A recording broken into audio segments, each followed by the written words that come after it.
Anak, malapit ka na mag-31. Tatay talaga. Kaka-birthday ko lang po 31 agad? Nagbibiro lang naman ako at alam ko naman na kabe-birthday mo pa lang. Pero ano palang plano mo? Plano po saan? Sa buhay mo. May plano ka ba mag-asawa o mag-girlfriend man lang kasi 30 ka na. 20 ako nung pinanganak ng nanay mo yung kuya mo. 25 naman ako nung ipinanganak ka. Kasi po… Anong kasi? Aminin mo na lang kasi kung lalaki rin ang gusto mo. Matatanggap naman kita, anak. Babae pa rin ang gusto ko. Yun naman pala eh. Pero bakit hanggang ngayon wala ka pa rin pinapakilala sa amin ng kuya mo? Kahit hindi mo na asawa, girlfriend mo na. Yun nga po. Kahit girlfriend wala ako nun. Torpe ka siguro. Hindi po, pero rin. Anong pinagsasabi mo dyan? Tamad po. Tamad makipagkilala at manligaw ng babae. Gusto mong mati ka rin sa akin? Ano pong Tamaan! Huwag po! Ano kasi pinagsasabi mo? Saka anong tamad? Pati ba naman sa pagpapakilala at pangliligaw ng babae kinatatamara mo? Ang alam ko lang naman kinatatamara mo yung paglabas mo ng bahay natin para sumama sa mga kaibigan mo para gumimik. Kilalang kilala niyo po talaga ako. Siyempre, anak kita. Hindi ka naman pinulot lang doon sa basurahan para ampunin namin ng nanay mo. Iniri ka niya. Galing ka sa amin. Dugot laman ka namin. Alam ko naman po yun, pero… Matanong nga kita. Ano po yun? May bala ka ba magpamilya o tumandang binata na lang? Wala naman po sigurong masama sa pagiging matandang binata. Wala nga, pero gusto ko lang naman malaman kung ano ba plano mo. Para kung nakapag-desisyon ka na hindi ka na mag-aasawa, hindi na kita kukulitin. Tingin mo sa akin, kagaya ng mga magulang dyan na namimilit sa mga anak nila na mag-asawa na kasi nasa hustong gulang na. Ibahin mo ako! Alam ko naman po na iba kayo at hindi kayo yung klase ng magulang na namimilit. Tsaka kilala niyo ako. Kahit pilitin niyo ako pag ayaw ko, hindi pa rin kayo mananalo sa akin. Sa bagay, totoo yan. Yung nanay mo sa saykata ay pinaglihi, kaya ang tigas ng ulo mo. Grabe kayo sa akin, Tay. Pero ano na nga sagot mo sa tanong ko? Naiinip na ako, mababatukan na kita. Ang bayolente. Isa, JB. Pangarap kong magkaanak at magkaasawa. Paano nga mangyayari yun kung tamad ka makapagkilala at manligaw? Hindi naman po ako nagmamadali. Alam ko, pero gusto ko pa makita yung magiging apo ko sa'yo. Paano na lang kung kunin ako? Wala naman pong ganyanan. At bakit? Tingin mo ba sa akin immortal? Tay talaga. Nakuha niyo pang magbiro. Hindi naman ako nagbibiro, pero may kamatayan na tinatawag. Paano kung bukas o sa makalawa? Hindi pa po kayo mamamatay kasi makikita niyo pa yung magiging apo niyo sa akin. Makakasama niyo pa sila ng mas matagal kaya pigilan niyong mamatay agad. Ngek, pwede ba yun? Opo. Puro ka talaga kalokohan. Kanino pa po ba ako magmamana? Tayo lang naman ang mag-ama. Sus, dinamay mo pa ako. Malay mo, mana ka sa nanay niyo. Kayo nga, dinamay niyo pa si nanay na nananahimik na sa kabilang buhay. Ayaw nga. Katakot baka biglang magparamdam. Takot pa naman ako sa multo. Pero, naka, usapan natin to bilang magtatay. Kung may plano ka naman pala mag-asawa at magkaanak, wag mo nang patagalin pa. Sinasabi ko sa'yo, masarap ang umibig. Para kang nakalutang sa alapap. Papa Dudut, hindi ko naman masisisi ang tatay ko kung nagtanong siya sa akin tungkol sa kung kailan ko planong mag-asawa. Alam ko rin naman na hindi na ako bumabata. Siyempre, pangarap ko pa rin naman na bumuo ng sariling pamilya kaya lang ay aminado akong hindi ko alam kung paano humanap ng matinong babae na magiging girlfriend. Oo, tama kayo ng narinig. Gusto ko ng matinong babae dahil alam ko na matino akong lalaki. Sa totoo lang ay uso na ang hiwalayan sa panahon ngayon. Mapartista man o ordinaryong tao. Para sa akin ay malaking factor noon ang hindi pagiging swak ng personality ng magkasintahan sa isa't isa na nadidiscover lang nila kinatagalan. Kaya nga gusto ko munang kilalanin ng husto ang babaeng magiging girlfriend ko bago ko siya papasukin sa aking buhay. Para doon pa lamang ay malaman ko na kung magtatagal kami o hindi. Ayoko kasing mag-aksaya ng oras para sa isang babae kung hindi naman kami seryoso sa isa't isa. Dahil nga alam ko na kung ano ang gusto ko ay pinanghawakan ko yon hanggang sa umabot ako sa edad kung saan ay marami sa mga kasabayan ko ay may sarili ng pamilya. Kaya nga pinag-isipan ko ng mabuti ang usapan namin ni tatay at saktong bigla naman akong kinausap ng pinsan ko na meron daw siyang ipapakilala sa aking babae, Papa Dudut.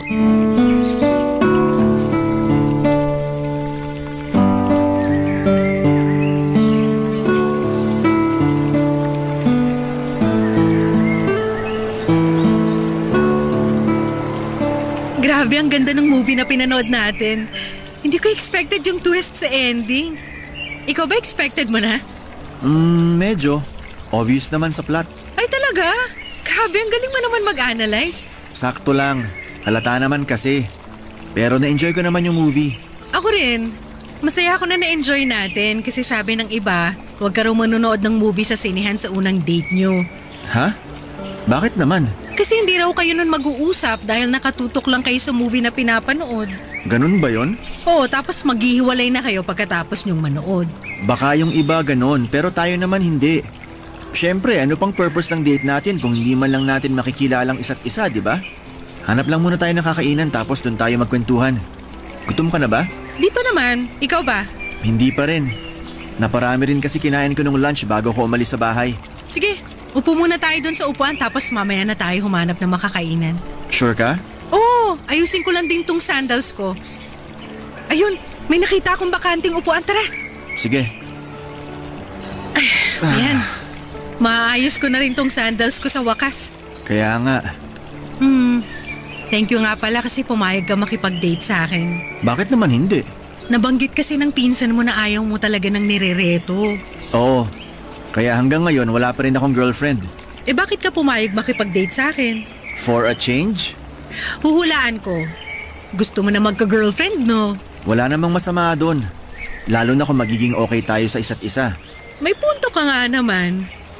Pero grabe, hindi lang ako makapaniwala na meron pa pala mga tao na katulad mo.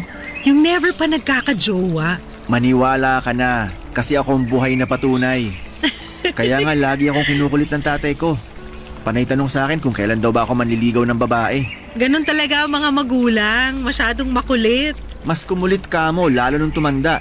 Pero ayos lang kasi di naman ako napipikon. Wow, sana all mahaba ang pasensya. Oo, kahit na pinagkamalan na rin niya akong bakla. Seryoso? Seryoso. Siguro kasi dahil nga wala pa raw akong pinakikilalang babae sa kanya.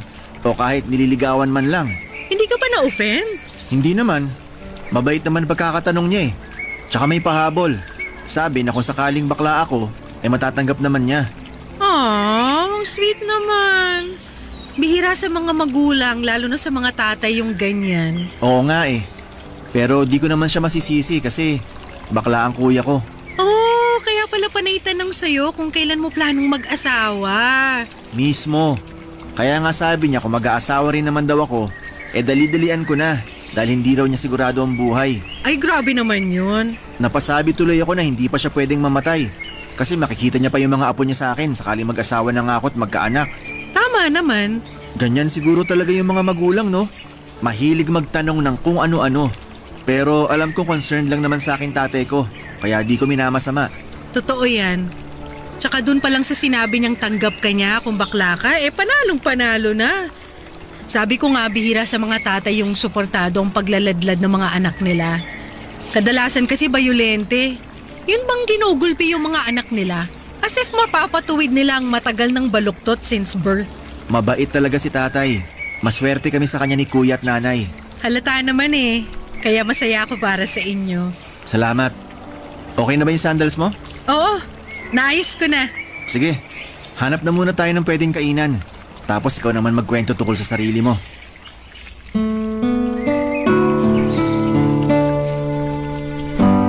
Papadudot dahil sa pagiging sigurista ko sa babae at focus sa pagtatrabaho, ay nakalimutan ko na talaga ang aking love life. At aaminin kong masarap pala sa pakiramdam na makipagkilala sa isang babae.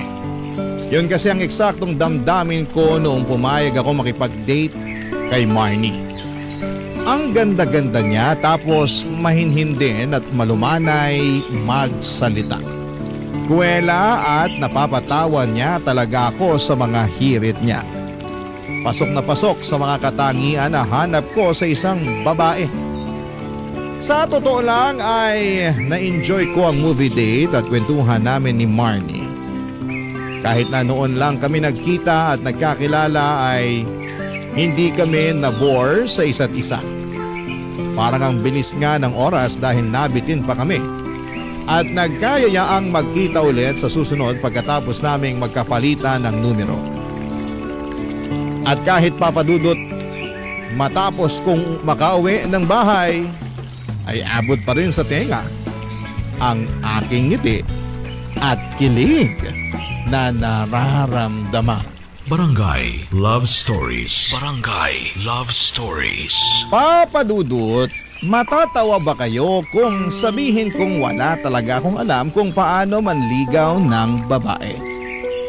Okay lang kung matawa kayo pero aminado kong hindi ko alam kung paano o saan magsisimula. Kung tatanungin ninyo ako kung nagugustuhan ko na ba si Marnie, oo ang sagot ko. At yun yung klase ng pagkagusto na higit pa sa isang pagkakaibigan. Yung date namin na isang beses ay nasundan pa nga ng 2 pang beses at doon ko nalaman na gusto ko na siya, papadudot. Pero hindi ko alam kung papaano ko yon sasabihin sa kanya. Kalkulado kasi ako kung kumilos. Ayoko magkamali pero iba pala kapag usapang love life na. Nakakalito.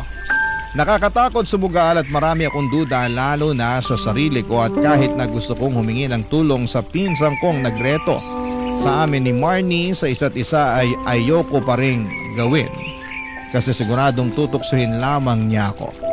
Hindi kasi si Marnie ang una niyang nireto sa akin kundi marami na rin. Pero kay Marnie lamang ako pumayag na makipag-blind date. Kaya nga problemado ako ng panahong yon. Buti na lang at nahalata ng tatay ko kaya agad niya akong kinausap, papadudot.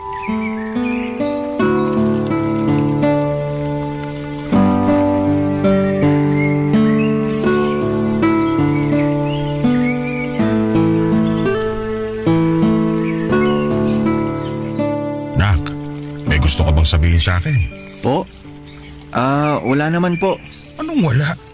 Nababasa ko dyan sa salubong ng mga kilay mo at pag-aalala sa mga mata mo na meron. Pero hindi mo lang masabi. Ay... Ano ba kasing problema? May sakit ka ba? O may nangyari sa trabaho mo? Ano? Sabihin mo sa akin. Kalma, tay. Kalmado ako. Kalmado raw. Sunod-sunod yung tanong nyo dyan. Paano hindi susunod-sunod rin yung tanong eh? Wala ka namang sinasagot ni isa.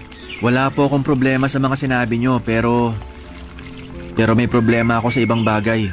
Teka, tungkol ba yan sa inyo ni Marnie? O mo sabihin na buntis mo siya? Hindi po. Ay, sayang. Akala ko pa naman magkakapo na ako. Gustong gusto ko na kasi maging lolo eh. Alam ko naman po yun. Pero sensya na, hindi ko nabuntis si Marnie. Tsaka bakit ko naman gagawin sa kanya yun? Hindi ko naman siya girlfriend. Hindi pa ba? Ilang beses na kayo nagde-date? Yun nga po yung problema. Ayaw mo ba sa kanya? Hindi po, kasi kabaliktaran nun yung nararamdaman ko. Ibig sabihin, gusto mo na siya? Opo, kaso yun na yung problema. Wala akong nakikitang problema doon. Nag-iimbento ka lang eh. Problema po yun kasi hindi ko alam kung paano sasabihin sa kanya. Anak naman ng tokneneng oh. Alam nyo naman po na hindi pa ako umamin sa isang babae at wala pa akong niligawan. Totoo ba yan? Totoo po. Ay, kaya nga nag-aalala ako na baka kung umamin ako kay Marnie, tanggihan niya ako. Bakit naman niya gagawin yun? Nakwento mo sa akin noon na nagkakamabutihan na kayo, hindi ba? Gayon, kung nagugustuhan mo na siya, ang mabuti mong gawin ay sabihin na sa kanya. Para naman maging kayo na. Hindi naman po ganun kadali yun. Madali lang yun. Masyado mo lang pinapahirapan sarili mo. Sige po, kung sasabihin ko sa kanya na gusto ko siya at gusto niya rin ako, ano na po yung kasunod nun? Di ang kasunod, liligawan mo. Kaso hindi po ako marunong manligaw. Ikaw talaga ang problema. Wag naman po kayong ganyan sa akin. Paano hindi magiging ganito ang tanda-tanda mo na. Pero ni manligaw ng babae, hindi mo pa magawa. Ba't di mo ako tularan ng araw? Ang dali ko lang napasagot ang nanay mo. Kahit na tatay ko kayo, hindi naman po ako kasing astig at romantiko nyo nung araw. Kaya imbis pagalitan, bakit di nyo na lang ako turuan ng mga pamatay nyong teknik kung paano nyo napasagot si nanay? Sige na po. Ay nako, ang hina-hina mo. Sige po, pag di nyo ako tinulungan, baka di na ako magka-girlfriend. Aba, at ako pa tinakot mo dyan. Di ba gustong gusto niyo na ako magka-girlfriend? Malay niyo si Marnie na yon. At malay ko rin na siya na pala yung babaeng mabubuntis mo para makapagbigay ng apo sa akin. Masyado talaga kayong advance mag-isip. Siyempre, kaya dapat siguraduhin mong pakikinggan mo na mabuti ang mga ituturo ko sa'yo para 100% makukuha mong matamis niyang oo. Sige po, makikinig po ako mabuti. Tsaka kilala niyo naman ako na nakikinig talaga, di ba? Sa bagay, totoo rin naman. Saka yung kuya mo lang naman talaga yung may pagkapasaway sa inyong dalawa. Hindi ko na nga po kuya yun. Ate ko na po yun. Kahit tinanggap ko ang kabaklaan niya, gusto ko kuya pa rin ang itawag mo sa kanya. Sige po, sabi niyo eh. O kailan daw ba dadalaw yung kuya mong yun? Tagal-tagal na nung huli siya pumunta rito. Wala po siyang sinabi. Pero baka malay niyo, bigla na lang sumulpot dyan sa pintuan ng bahay natin. Sabihan mo na lang. Kamo, namimiss ko na siya. Okay po. Mabalik tayo doon sa pinag-uusapan natin. Ano?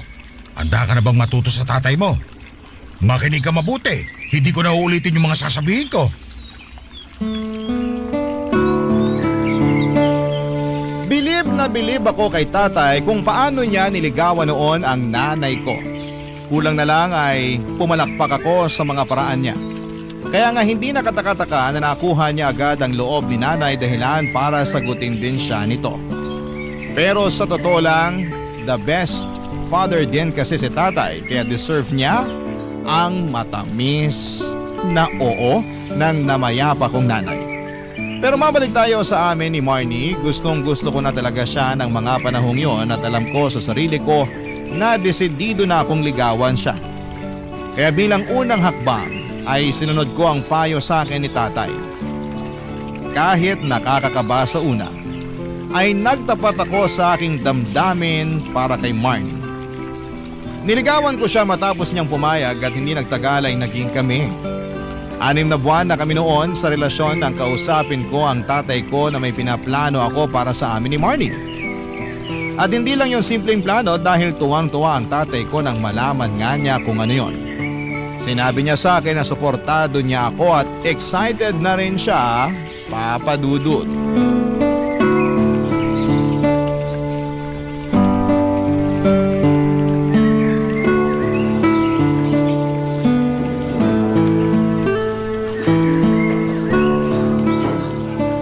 Wow! Ang sosyal naman itong restaurant na pinagdalan mo sa akin. Siyempre, pinaghandaan ko talaga to. Na dito tayo mag-date? Oo, sana nagustuhan mo. Hindi ba obvious? Gustong gusto ko rito. Ay, buti naman. Nakahinga na ako ng maluwag dahil sa sinabi mo.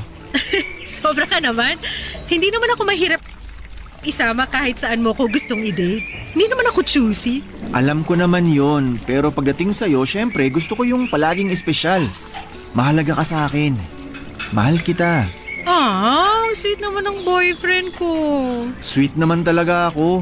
Uy, dati kaya hindi ka ganyan ka-sweet. Ano ko sakto lang. Sobra ka naman sa akin.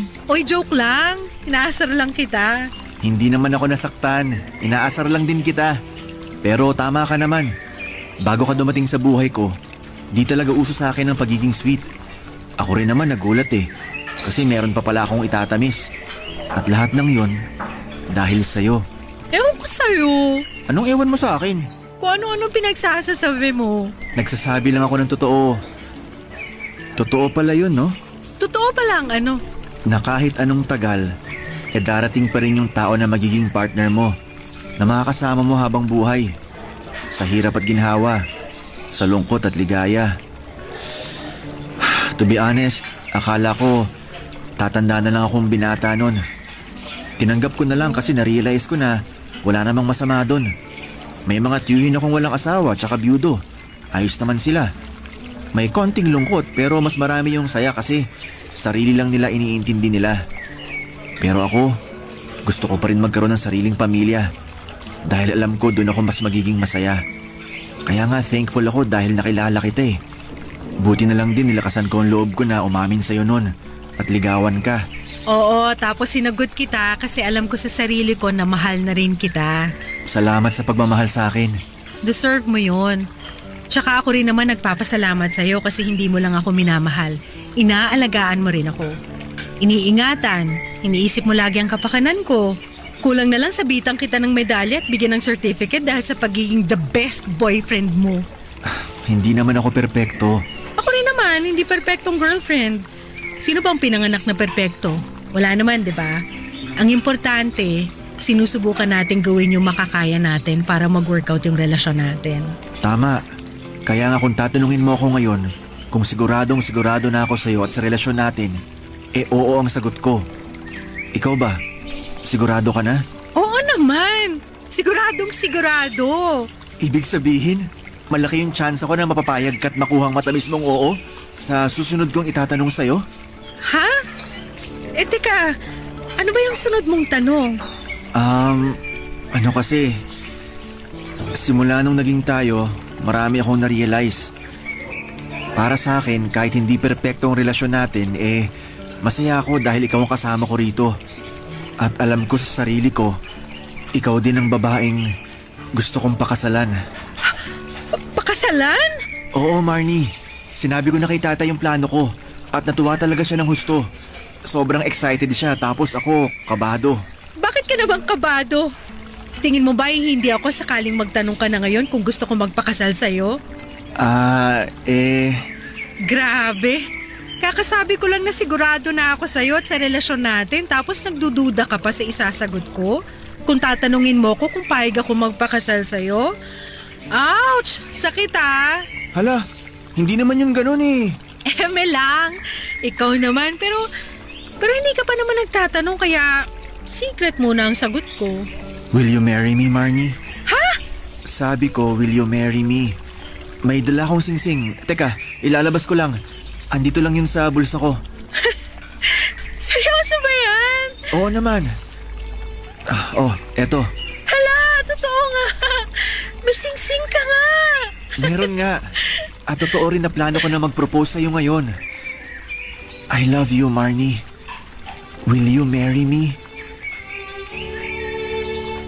Papa Dudut, ang sarap pala sa pakiramdam kapag sa ikalawang pagkakataon ay binigay sa iyo ng babaeng pinakamamahal mo ang matamis niyang oo. Yun kasing eksaktong pakiramdam ko nang pumayag si Marnie na magpakasal sa akin. Grabe, parang nakalutang sa ere ang mga paa ko at para bang ayoko nang bumaba pa sa lupa mula sa pakiramdam na yon. Ako na yata ang pinakamaswerteng lalaki sa mundo dahil nakilala ko na si Marnie. Totoo talaga ang kasabihan na lahat ng kaldero ay may nakalaang takip. Ibig sabihin, bawat tao ay mayroong kapareha. Hindi lang pare-pareho ang panahon at pagkakataon kung kailan mo sila makikilala. Mayroong matagal, mayroong mabilis. Kung kayo talagang nakatakda ay hindi ninyo malalagpasan ang isa't isa. Kaya nga noong dumating sa buhay ko si Marnie ay alam ko na siya ang babaeng pakakasalan ko. At gusto kong makasama sa pagtanda ko sa panghabang buhay. Barangay Love Stories. Barangay Love Stories. Papa Dudut, excited na kami ni Marnie para sa nalalapit naming kasal. Ang usapan ay sa June 2025 dahil gusto raw niyang maging June bride. Wala namang kaso sa akin kahit na anong buwan basta sa kanya ako ikakasal. Pero dahil gusto na mapapangasawa ko ay gusto ko na rin. Saka pwede pa kaming makabuelo at mapaghandaan ang nalalapit naming pag-iisang dibdib, Papa Dudut. Naging hands-on kami ni Marnie sa paghahanda para sa kasal namin.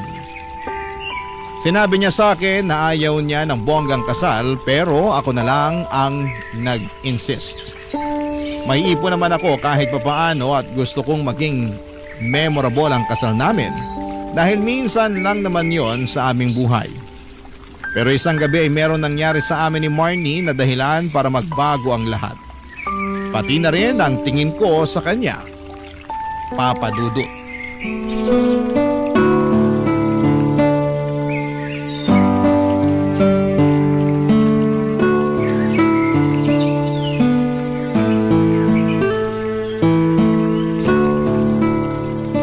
Saan nga ulit nagpunta si tatay? Kasama ng kuya ko, nag-mall sila. Mukhang na-miss nila ang isa't isa. Sinabi mo pa, close kasi talaga sa isa't isang tatay at kuya ko. Medyo nagkairingan lang nung nagladlad si kuya pero tinanggap naman ni tatay nung tumagal-tagal na. Siyempre yung pagtatanggap naman hindi yan nangyayari sa loob ng 24 oras. Kumbaga journey yan.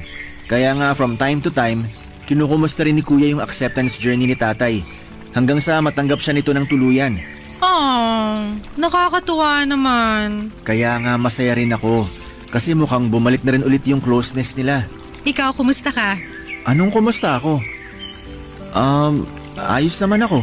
Alam kong ayos ka lang, pero gusto ko lang kumustahin ka. Yung acceptance journey mo tungkol sa kuya mo nung nagladlad siya. Yun ba? Wala yun. Matagal ko na siyang tanggap kahit na bago pa siya umamin.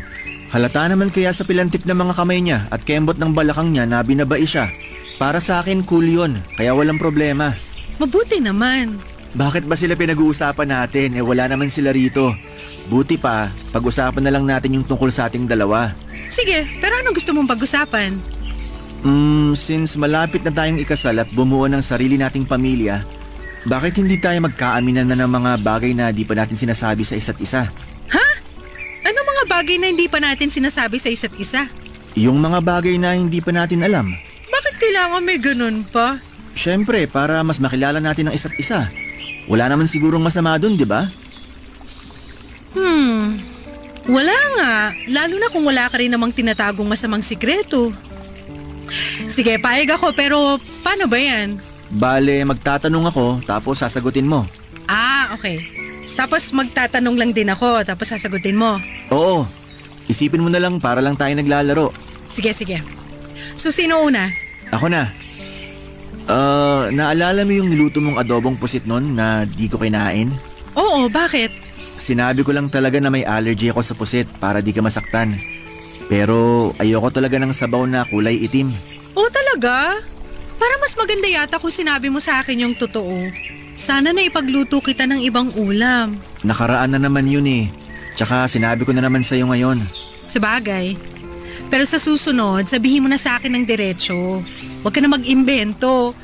Nakukonsensya pa naman ako noon kasi naisip ko na sana tinanong muna kita kung may allergy ka sa seafood bago ako nagluto ng adobong pusit. Sorry. Di bale, ayos na yun.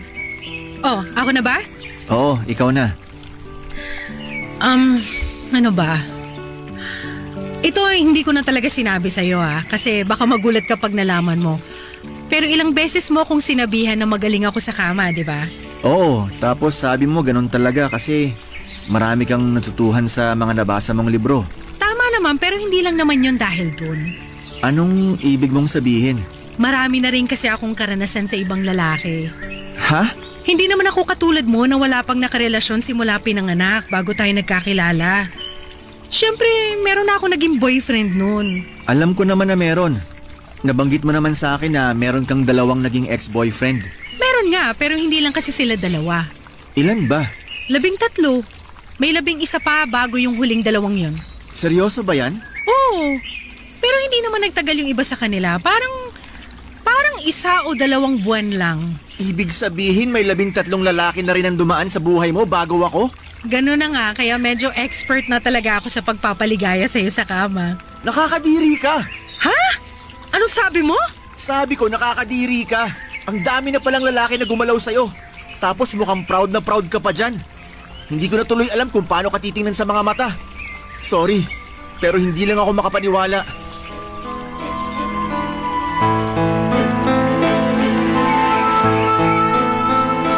Papadudot maraming nakapagsabi na masyado raw mabilis na naging kami ni Marnie.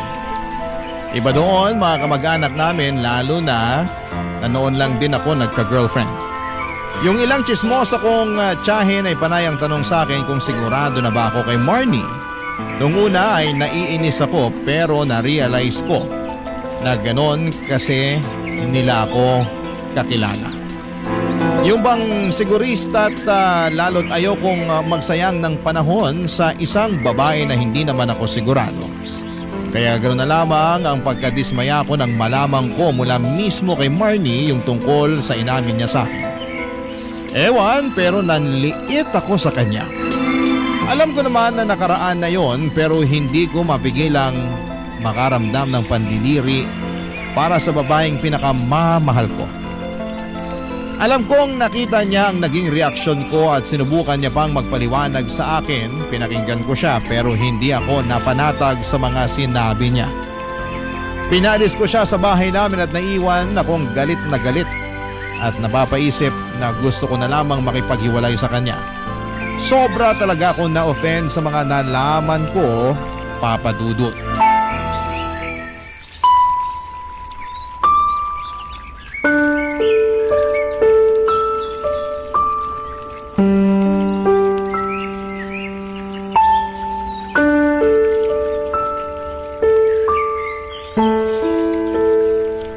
Bakit sa tuwing kakausapin kita hindi maipinta yung pagmumukha mo, anak? Tay, wala po ako sa mood makipagbiruan.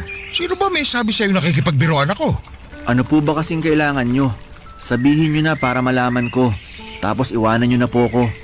Gusto ko mapag-isa. Sa tono mo, mukhang may problema ka. Wala po akong problema. Lokohin mo, lelang mo. Meron yan. Sabihin mo na sa akin para naman matulungan kita. Pala desisyon po talaga kayo, no? Kung makapagsalita ka parang hindi mo ko tatay at di kita anak ka. Sa akin ka pa talaga magsisinungaling kilalang kilala kita. Sige na, magsabi ka na sa akin. May problema ka ba? O baka naman kayo ni Marnie meron? Ayoko na pong ituloy yung pagpapakasal kay Marnie. Ha? Bakit naman? Kasi nalaman ko na hindi lang pala 2 lalaki yung nakarelasyon niya noon bago kami nagkakilala. Meron pang 11. Ibig sabihin, 13 yung mga naging ex-boyfriend niya. O anong masama doon? Masama yun kasi di ko mapigilang isipin na ang dumi-dumi niyang babae. Paano naging madumi yun? Kasi ginalaw siya ng mga lalaking yun. Kaya pala siya parang expert. Pinagmalaki niya pa talaga na meron na siyang karanasan. Teka lang hindi ko lang maintindihan. Paano ba kayo napunta sa usapang yan? Ako naman nagbukas ng topic na magkaaminan na kami ng mga bagay na di pa namin alam sa isa't isa bago kami ikasal. Para ano? Para lang wala na kaming daladala na di namin alam sa isa't isa. Para makapag-umpisa kami ng panibagong buhay bilang mag-asawa. Ay tanga, kasalanan mo naman pala Po? Paano ko naging kasalanan? Kasi kung meron naglalaro ng apoy, ikaw naman naglaro ng tanga-tangahan. O yan ngayon ang napala mo. Masama ba yun? Gusto ko lang naman na makilala namin ng husto yung isa't isa. Tapos ngayon na may nalaman ka tungkol sa kanya, ganyan magiging reaksyon mo. Hindi po ba kayo mandidiri sa kanya kung kayo nasa posisyon ko? Hindi, kasi nakaraan na yun. Ikaw na ang karelasyon ni Marnie ngayon. Ikakasal na nga kayo, hindi ba? Baka naman masyado lang naapakan niyang pride at pagkalalaki mo. Kaya ganyan yung reaksyon mo. Basta, hindi ako masaya sa nalaman ko. Maliit na bagay, pinalalaki mo Palibasa, wala kayo sa posisyon ko. Kaya di nyo ko naiintindihan. Siguro nga hindi. Pero hindi rin naman sapat na dahilan yan para hindi mo na ituloy yung pagpapakasal kay Marnie. Akala ko ba mahal mo siya? Tapos may nalaman ka lang sa nakaraan niya. Gusto mo na kagad makipag-iwalay sa kanya? Para naman yata hindi patas siya lalo na sa girlfriend mo. Anong magagawa ko kung yun agad ang naramdaman ko nung sinabi niya sa akin yung bagay na yun? Sana kasi hindi ka na lang nagtanong. O di kaya sana hinanda mo yung sarili mo sa mga bagay na pwede mong malaman sa kanya. Tapos ngayon magkakaganyan ka. Ewan ko ba naman sa'yo, JB? Para kang tanga. Tanga na kung tanga. Pero baka nga katangahan na napakasalan ko pa siya. Ay, kabuisit ka naman Kawawa naman si Marnie. Hinusga mo na kagad. Kahus-kahusga naman kasi siya. Kung makapagsalita ka, akala mo perpekto ka. Pero at least ako, wala pang nagalaw na ibang babae. Siya pa lang yung una at huli na sana kung magiging mag-asawa man kami. Yan talagang pag-iisip mo ang kailangan mong baguhin. Kasi hindi na mababago ni Marnie yung nakaraan niya. Kailangan mo na lang yung tanggapin kung totoong mahal mo siya.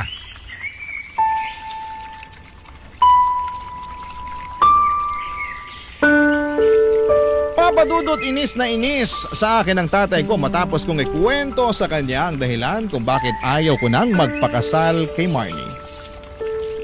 Totoo nga ang kasabihan na play stupid games, win stupid prizes. At yun nga ang napala ko matapos ang pauso kong aminan namin ng girlfriend ko. Ewan ko ba? Kahit na anong gawin ko ay hindi ko talaga mapigilang manliit sa kanya lalo na at hindi gawain ng isang matinong babae ang magpagalaw sa maraming lalaki. Kaya nga hindi niyo ako masisisi, Papa Dudut, kung gusto ko na lamang umurong sa kasal namin ni Marnie. Hindi ko pa to nasasabi sa kanya dahil alam kong masasaktan siya. Alam ko rin na ang unfair ko pero hindi ko talaga mapigilang maghinanakit sa girlfriend ko. Papa Dudut, mahal ko po siya. Oo, pero nandidiri ako sa kanya at sa mga nakaraan niya. Sana po'y mapayuhan